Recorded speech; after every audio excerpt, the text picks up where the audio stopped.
తెలంగాణ రాష్ట్ర కళ సాకారమయ్యే సందర్భంలో కాంట్రాక్ట్ లెక్చరర్లను రెగ్యులరైజ్ చేయాలని మంచిర్యాల జిల్లా కేంద్రంలోని ఐబీ చౌరస్తాలో గత 5 రోజులుగా నిరాహార దీక్షను చేపట్టారు. ఈ సందర్భంగా వారు మాట్లాడుతూ ప్రభుత్వ జూనియర్ కళాశాల, డిగ్రీ కళాశాల పనిచేస్తున్న కాంట్రాక్ట్ లెక్చరర్లను తెలంగాణ ఉద్యమ సమయంలో రెగ్యులరైజ్ చేస్తానని చెప్పి ఇప్పటి వరకు చేయలేదని, వెంటనే తెరాస ప్రభుత్వం కాంట్రాక్ట్ లెక్చరర్ల విషయంలో జోక్యం చేసుకొని వారిని రెగ్యులరైజ్ చేయాలని, లేని పక్షంలో ఉద్యమాన్ని తీవ్రతరం చేస్తామని తెలిపారు.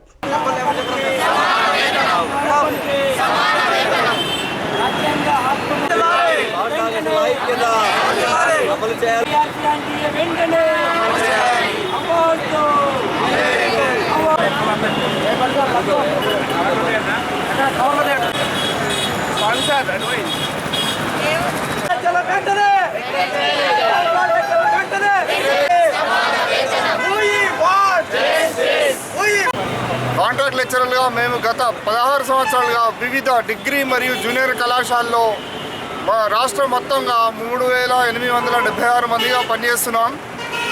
అయితే మేము మొదటి సాలరీ తీసుకుంది ప్రభుత్వం నుండి 4000, తర్వాత ప్రభుత్వాల వెంటబడగా 7000కు వచ్చింది. ఆ 7000 జీతాన్ని పిఆర్సీ ప్రకారం కిరణ్ కుమార్ రెడ్డి గారు వారి వెంటబడగా 18,000 ఇచ్చారు సార్.